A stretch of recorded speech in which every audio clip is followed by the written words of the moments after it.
विषय नाहीये. घराघरातून 5-5, 10-10 रुपये लोकांनी राम मंदिरासाठी दिलेले आहेत.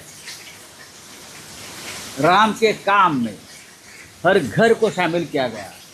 5 रुपये, 10 रुपया असे घराघरातून काढून रामाच्या कार्यामध्ये जनतेला सामील करून घेतलं. तो प्रचार होता. असे कोट्यावधी रुपये जमा झाले.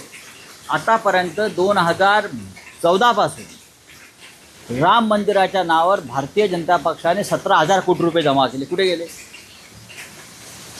17,000 कोटी गेले कुठे? हिशोब काय आहे? राम मंदिराच्या दानपेटीतून 550 कोटी रुपये गेले. हिशोब कुठे आहे? हा पैसा प्रभू श्रीरामाचा. राजा भरताने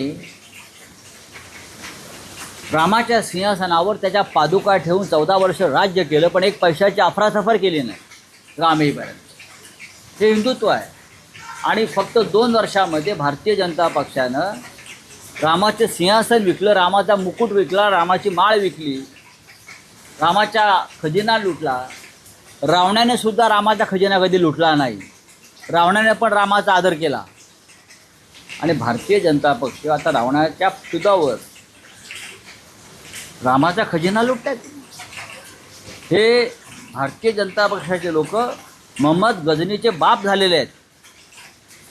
मोहम्मद गजनीनं सोमनाथ मंदिर 17 वेळा लुटलं, पण भारतीय जनता पक्षानं 45 दिवसात राम मंदिराची दानपेटी 70 वेळा लुटली.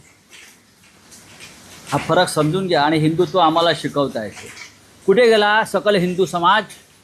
आणि त्या सकल हिंदू समाजाचं नेतृत्व करणारे मंत्रिमंडळातले तुमचे पुढारी सगळे कुठे गेले? सकल हिंदू समाजाचे नेतृत्व, लव जिहाद, धर्मांतरण, रामाची लूट हा हिंदुत्वाचा विषय नाही का? हे ते मंत्री आहेत ना, ते काय त्यांचं नाव?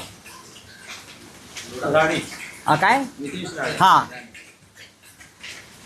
जे स्वतःला छोटे शंकराचार्य समजतात आणि हिंदुत्वावरची प्रवचनं झोडतात, बोलले का?